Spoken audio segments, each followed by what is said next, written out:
नमस्कार, मैं हूं दीपक और आप देख रहे हैं डीएस के टॉक्स। आइए बात कर लेते हैं बिग बॉस 14 के आज के एपिसोड की, जहां पर हमें कल ही की तरह कुछ खास चीजें देखने को नहीं मिली। एक जो नॉमिनेशन की जो दंड मिला है इस चांडल चौकड़ी को, तो इनके गुर्दे छिले हुए हैं, जहां पर रुबीना अब तक मानने को तैयार नहीं है कि उन्होंने कब ये चीजें डिस्कस की। नॉमिनेशन का तो उन्होंने वर्ड तक इस्तेमाल नहीं किया, कोई हिंट नहीं दी। जहां अली ये कुछ कह रहा था कि यार राहुल महाजन को नहीं नॉमिनेट करेंगे, बचाएंगे, नॉमिनेशन का वर्ड इस्तेमाल नहीं किया था। तो अली ये कह रहा था कि हाँ इन लोगों ने वो डिस्कस किया था, लेकिन अभिनव और रुबीना वो तो खैर कभी अपनी गलती मानते ही नहीं है। तो इसमें नया क्या है? हमने यहाँ पर एक चीज और देखी, जहां पर रुबीना के गुर्दे बहुत ज्यादा छिले हुए हैं और वो कहीं ना कहीं वो फ्रस्ट्रेशन उसके चेहरे पर दिखाई दे रही है, जहां पर इंग्लिश में ये मोहतरमा कहती हुई पाई गई कि I am very particular about rules.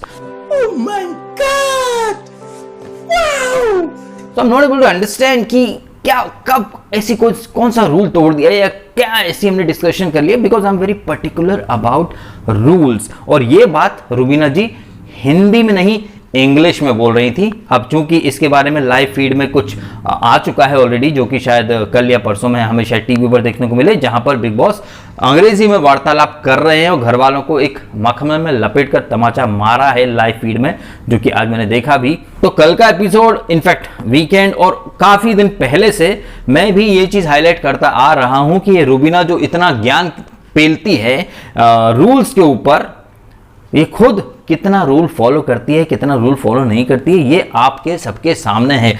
तो यहां पर रुबीना जो जिस तरीके से हमें उसकी पर्सनैलिटी दिखाई दे रही है, रुबीना बिल्कुल उस एक करप्ट पॉलिटिशियंस या करप्ट ब्यूरोक्रेट की तरह है, जो कि बहुत बड़ी बड़ी बातें करता पब्लिक के सामने, नियम पालन करने की, कानून की, संविधान की, सच्चाई की, बहुत एक खुद को बहुत लार्जर देन लाइफ वाला कैरेक्टर, जो हम कहते हैं ना फिल्मों में जो हम देखते हैं या फिर टीवी पे अक्सर हम देखते रहते हैं, बड़े बड़े नेता या अफसर बड़ी दुहाई देते हैं कानून का पालन करने की, नियमों से चलने की। Rubina is just like that corrupt politician या करप्ट ब्यूरोक्रेट, जो कि टीवी पर बहुत खुद को बड़ा चढ़ाकर पेश करती है कि देखो वो कितना सेंसिटिव है, कितनी सीरियस है नियम पालन के प्रति, जबकि सबसे ज्यादा नियमों की धज्जी यही उड़ाती है। कौन? रुबीना, जो कि कलर स्पेस भी है, जो कि खुद सबसे ज्यादा नियम तोड़ती है, लेकिन नियमों के लिए कितनी पर्टिकुलर है इसके बारे में आज वो बात कर रही थी। अब तक उसे बर्दाश्त नहीं हो रहा है कि वो नॉमिनेशन में चली कैसे गई है। वहीं अब नॉमिनेशन में ये गई है तो कहीं ना कहीं बाकी जो राखी हैं, अर्शी हैं, थोड़ा बहुत, और कहीं ना कहीं निकी के अंदर भी एक खुशी का माहौल है, लेकिन वो जता नहीं रही है निकी कि किस कदर नॉमिनेशन में जाने से फटती है, ये बात तो जग जाहिर है। तो ये तमाम लोग नॉमिनेशन से बच गए। ये चांडाल चौकड़ी नॉमिनेशन में आई है तो इनके गुर्दे छिलना लाजमी है, ठीक उसी तरह जैसे फुद्दू फ्रंट के शब्बो आजमी है। अब ये नॉमिनेशन में गई है, इसके बाद अब ये नियम तोड़ने की वजह से नॉमिनेशन में आए, तो अर्शी को एक मुद्दा मिल गया है और अर्शी ने भर भर के आज बैंड बजाई है इसकी रुबीना की। इस चक्कर में अर्शी ने एक लिमिट पार कर दी है और मैंने कल के रिव्यू में ही कहा था, कुत्ते को घी और अर्शी को तारीफ हजम नहीं होती है। और अर्शी ने यहां पर बैशिंग को इनविटेशन दे दिया है, कल ही दे दिया था, आज तो मोहर लग गई है कि अर्शी की तगड़ी वाली बैशिंग होगी, जिल्लत के लड्डू उसे मिलेंगे। हमें यहां एक चीज और देखने को मिली है, जब ये अर्शी और रुबीना की जो फाइट हो रही थी, वाद विवाद हो रहा था, जहां पर फेक बोला जा रहा था और रुबीना ने कहा था कि रियलिटी शो में ये काफी फेकनेस का तड़का लगा रही है, कितनी फेक है। फेक तो रुबीना जी आप भी हैं, कलर फेस हो और खुद को बहुत ज्यादा डिजर्विंग बोलती आ रही हो, फेक तो आप भी हो डे वन से। और ये कितनी फेक हो ये धीरे धीरे लोगों को दिख रहा है। हमने शायद काफी पहले से ही आपको फेक कहना शुरू कर दिया था, जिस तरह आप दिखाती कुछ हो और करती कुछ हो, जैसे कि नियम पालन, बोलती बड़ी बड़ी बातें नियम की पालन की, लेकिन उसका 1% भी आप फॉलो नहीं करती हो। अर्शी तो डे वन से हमें सबको पता है, अर्शी हो, राखी हो, विकास गुप्ता हो, ये जो चैलेंजर्स आए थे घर के अंदर, ये एक पर्टिकुलर स्क्रिप्ट का पार्ट बन के आए थे और अर्शी को जो काम सौंपा गया है वो कर रही है। और वो क्या है? घर में गंदगी मचाना एंटरटेनमेंट के नाम पर, जिसमें उसने पीएचडी करी है, तो वो वही कर रही है। आपके पतिदेव आपको समझा चुके हैं कि भैया उससे मुंह मत लगो, अपना ही दामन पे दाग लगेंगे। कल अपने रिव्यू में मैंने भी यही कहा कि अर्शी इज लाइक दैट कीचड़, जिसमें आप पत्थर फेंकोगे, छींटे आपके ऊपर आएंगे, कीचड़ को फर्क नहीं पड़ने वाला, वो तो है गंद, उसका काम है गंद मचाना और आपके मुंह से कुछ चीजें उगलवाना, और उसके जाल में आप बड़े ही आसानी से फंस रही हो। इस चक्कर में आपने उसे मजाक बोला, जोक बोला, वो तो जोक है, उसमें कोई नई बात नहीं है। और जो बिग बॉस के फैंस है, जो बिग बॉस को काफी टाइम से देख रहे हैं, वो तो जानते हैं कि अर्शी क्या है। लेकिन अर्शी को जोक साबित करने के चक्कर में रुबीना जी आपका खुद का एक जोक बन गया है। आप बड़ी बड़ी दुहाइयां देती हो और खुद अपने ही पैरों पर बहुत बड़ी वाली कुल्हाड़ी मार दी है,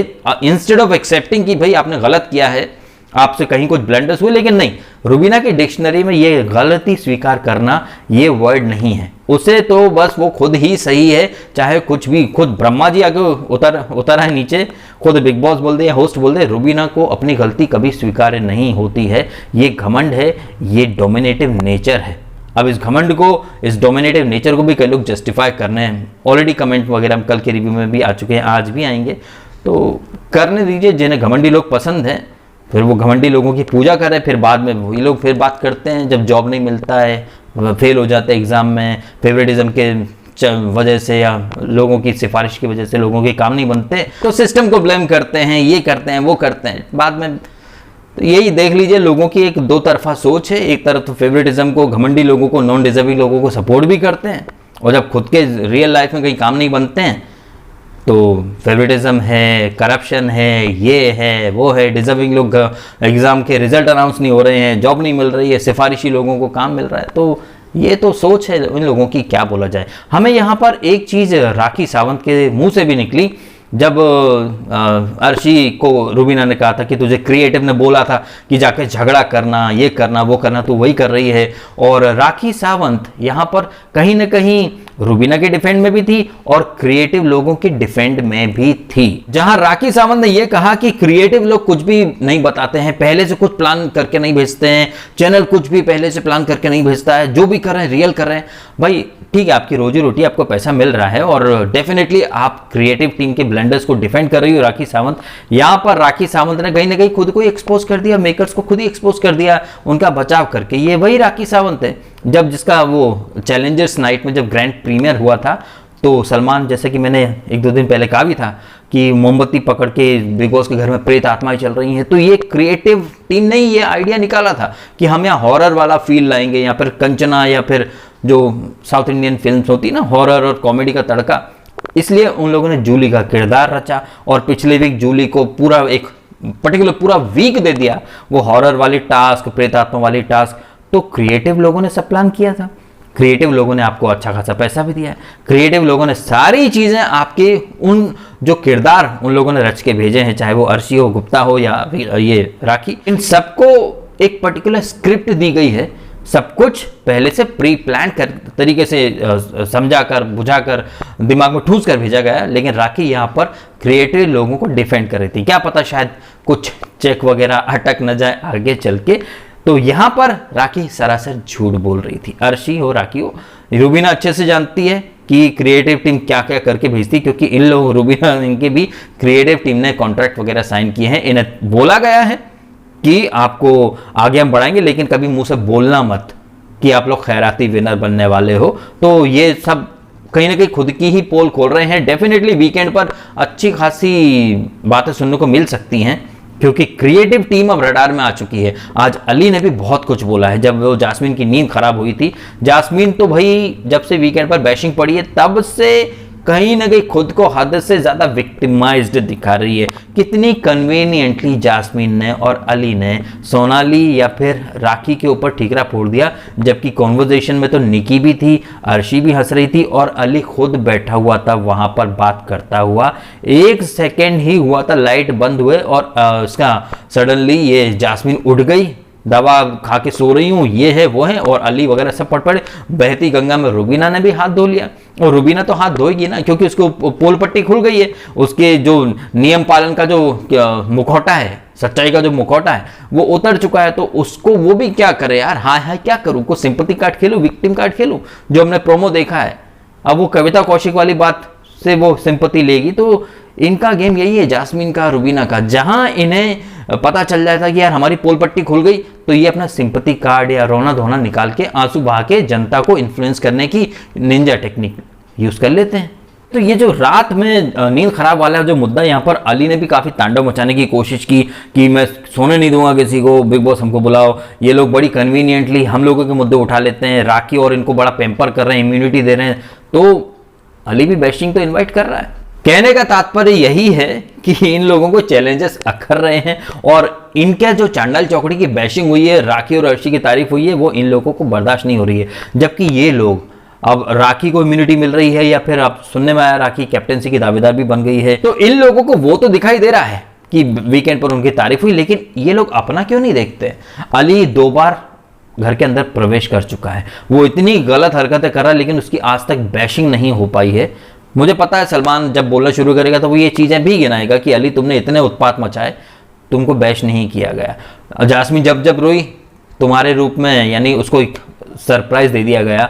रुबीना और अभिनव डिजर्विंग नहीं है, उसके बाद भी यहाँ तक बैठे हुए हैं।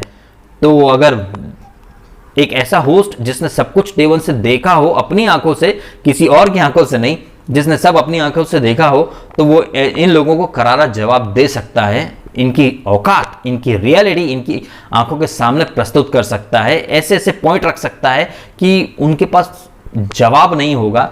लेकिन ऐसा होगा नहीं, ये तो मैं देखता हूं या आप देखते हैं, जो जनता है वो ये चीजें नोट कर रही है।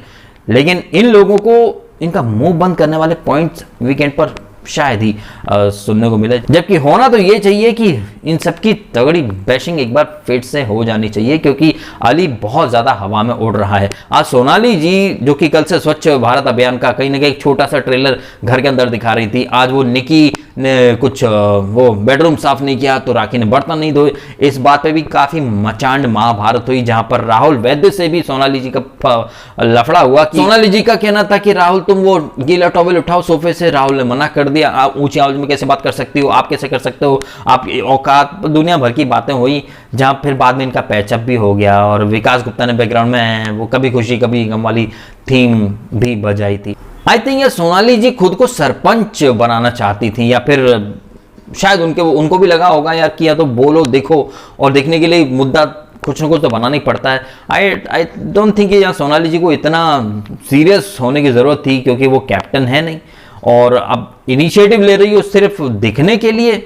तो आई डोंट थिंक कि ये कोई सही एक स्टैंड था, क्योंकि आप कप्तान हो नहीं। हो सकता है आपको इस चीज़ के लिए वीकेंड पर तारीफ मिल जाए कि भाई आपने इसको अपना घर समझा, आपने साफ सफाई करने की कोशिश की, लेकिन हीट ऑफ द मोमेंट में कई बातें उन्होंने भी गलत बोल दी हैं, जिसको राहुल वैद्य ने भी गलत लिया और जास्मीन ने तो ठीकरा ही फोड़ दिया था कि सोनाली जी की वजह से और राखी की वजह से उसकी नींद टूट गई है, वो बीमार है, वो रो रही है। तो मैं समझ रहा हूं कि सोनाली जी को यहाँ थोड़ा सा, जब आपको पता था कि लोग आपके नहीं सुन रहे हैं, आपने बोला, कैमरे में वो गया, लोग नहीं कर रहे हैं, उसके बाद आपको हट जाना था। पीछे पड़ना, औकात बोल ऊंची आवाज, ये कहीं ना कहीं थोड़ा सा बुरा लगा, क्योंकि अल्टीमेटली फिर आपको पैचअप करना ही पड़ा। तो जब आप उसी घर में रहना है और आपको पता है कि ये लोग एक नंबर के कमीने बेशरम है, ये सलमान की बात से नहीं सुधरते, तो आपके बोलने से कौन सा सुधर जाएंगे। तो थोड़ा सा यहाँ सोनाली जी ने आई थिंक टू मच कर दिया, बट ठीक है, पैचअप वगैरह हो गया तो कोई गिले शिकवे की बात नहीं। एजाज ने काफ़ी अच्छी बात सिखाई उसको, अर्शी को, कि चुपचाप बैठ के तमाशा देख इन लोगों का और गेम को कैसे खेलना। जैसे कि वो निकी ने उसका बैट साफ नहीं किया राखी का, इनका मुद्दा बन सकता था, लड़ाई हो सकती थी, लेकिन एजाज ने बड़ी ही ज़बरदस्त तरीके से इस मुद्दे को एकदम शांत करवा दिया। अर्शी से उसका राखी का बैट भी ठीक करवा दिया और राखी तैयार भी हो गई कि भाई उसका बैट ठीक हो गया तो वो बर्तन धोने को रेडी है। तो यहाँ पर एजाज ने हमारे सामने एक ऐसी चीज़ रखी है कि हर चीज़ लड़ाई झगड़ा करके नहीं, बल्कि किसी दूसरे तरीके से भी सॉर्ट आउट करवाई जा सकती है। उसके लिए एक ठंडा दिमाग या सेंसिबल माइंड की ज़रूरत पड़ती है, जो कि गुस्सम गुस्सी के खेल में किसी के पास भी नहीं रहता है। सो ये था इस एपिसोड का एक रिव्यू, जहां पर रुबीना ने आज कसम खा ली है कि उसे अभी और जलील होना है। वो खुद ही अपने मुंह से अपना मजाक उड़ाती है। उसका पति जो कॉमन सेंस और इंडिया में सबसे ज़्यादा बुद्धिमान प्राणी है, उसको खुद को नहीं पता कि वो और उसकी पत्नी मिलकर कितने नियम तोड़ रहे हैं। उसके बाद ये सारा ठीकरा बिग बॉस के ऊपर फोड़ देते हैं, फिर कहते हैं कि आधे इंडिया से ज़्यादा आईक्यू उनके पति में है, कॉमन सेंस उनके पति में है, और सिंपल से रूल घर के समझ में आ नहीं रहे इन्हें, और ये खुद को बहुत बड़ा वाला आईक्यू वाला तुर्रम खान समझते हैं। तो कहीं ना कहीं ये दोनों मियाँ बीवी कसम खा के आए हैं कि इन्हें और जलील होना है, और ये जलालत डे बाय डे बढ़ती जाएगी। अर्शी से कोई ज़रूरत थी नहीं रुबीना को इतना मुँह लगाने की, वो भौंकती रहे, कितनी देर भौंकेगी, लेकिन नहीं, रुबीना को तो खुद क्राई बेबी बना था। अभिनव ने सही नाम रखा है इसका, रुबीना का, क्राई बेबी। और वो अर्शी की बातों से इतनी प्रभावित हो रही है, इतना उसकी बातों को दिल पे ले रही है, दैट शोज कि रुबीना को अर्शी जैसे लोग भी कंट्रोल कर सकते हैं। रुबीना ने एक बात अर्शी से बात के दौरान कही थी कि घमंडी वो होता है जिसके पास कुछ नहीं हो। रुबीना के पास बहुत कुछ है तो वो हम्बल है, ग्रेटफुल है, घमंडी नहीं है। ये कौन सी यूनिवर्सिटी से पढ़ा है इन लोगों ने यार? जिसके पास कुछ नहीं होगा वो कहां से घमंडी हो जाएगा? जिसके पास कुछ नहीं होगा वो तो यार मांगेगा कि भाई दे दो कुछ। रावण हो या कंस हो, ये घमंडी क्यों बोला जाता है इन्हें? दुर्योधन, इनके पास बहुत कुछ था। ये उल्टी पढ़ाई की है इन लोगों ने, उल्टी गंगा में नहाए ये लोग। उसके बाद ये खुद को बहुत बड़ा कॉमन सेंस का ज्ञानी बोल देते हैं। जिसके पास कुछ नहीं होता वो घमंडी होता। अरे भाई, अलग ही लेवल की सोच है इनकी। पता नहीं खाने में क्या खाते हैं, उल्टी सीधी चीज़ें ही खाते होंगे। दिखाई दे रहा है इनकी पर्सनैलिटीज, इनके बोलचाल से, इनके हाव भाव से कि ये कितने घमंड में डूबे इंसान हैं। और फिर भी खुद की गलतियां, खुद की कमियां अगर इन्हें दिखाई जाएं तो वो सामने वाले को ही गलत बोलना शुरू कर देते हैं। चलिए इस नोट पर ये वीडियो मैं कर देता हूं खत्म। अब आप कमेंट करें और बताइएगा आपके ओपिनियन। अच्छा, ओपिनियन से मुझे याद आया, मुझे पता चला कि रुबीना ने जो नींद का मुद्दा बनाया था भाई, वो पीरियड वगैरह कुछ का इश्यू था जिसकी वजह से उसकी तबीयत थोड़ी सी नासाज थी। ये मुझे कमेंट्स के थ्रू पता चला है कि फीफा फूज की फूफी ने ये बातें कही। मतलब हद है भैया, ये फीफा फूज वाली क्या डायरेक्ट बिग बॉस में देख के आती है क्या कि किसको क्या हुआ क्या नहीं हुआ? इतनी हद दर्जे की वो अंधी सपोर्ट में PR बन चुकी है कि अगर रुबीना की बैशिंग हुई तो उसे साजिश करार दिया जा रहा है। कितने चूतिए लोग हैं ना ये हैं? अगर बैशिंग होती है तो वो साजिश है, लेकिन जो फेवर्स मिल रहे हैं, खैरात में सब कुछ मिल रहा है, वहां पर ये लोग चुप हो जाते हैं। उन चीजों को उसका हक बताया जाता है। जो खैरात में चीजें मिल रही हैं, खैरात में पति पत्नी यहां तक पहुंच गए, उसे वो फूफी डिजर्व या फिर मेहनत से अर्न किया, ये वो। मतलब यार गजब लेवल का अलग ही बिग बॉस चला रहे हैं ये लोग। और एक भेड़ चाल में पब्लिक टूट भी पड़ती है उन ब्लंडर्स को ग्लोरीफाई करने में। अब आज भी ये जो ब्लंडर किए हैं, इसने रुबीना ने खुद को घमंडी, जिद्दी, अड़ियल और क्राई बेबी साबित किया। अब इसको भी वो कहीं ना कहीं अलग तरीके से डिफेंड कर देगी। कौन? फीफा फूज की फुफ्फी। खैर उनको तो वो करना ही पड़ेगा, मोटा माल जो लिया होगा। उसके बाद रुबीना बोल देती है उसका कोई PR नहीं है। वीडियो यही खत्म करता हूं। आपको वीडियो अच्छा लगा तो लाइक करना, कमेंट करना, शेयर करना और सब्सक्राइब करना DSK टॉक्स को। अगर आपने नहीं किया तो आपने समय निकालकर वीडियो देखा, आपका बहुत बहुत धन्यवाद।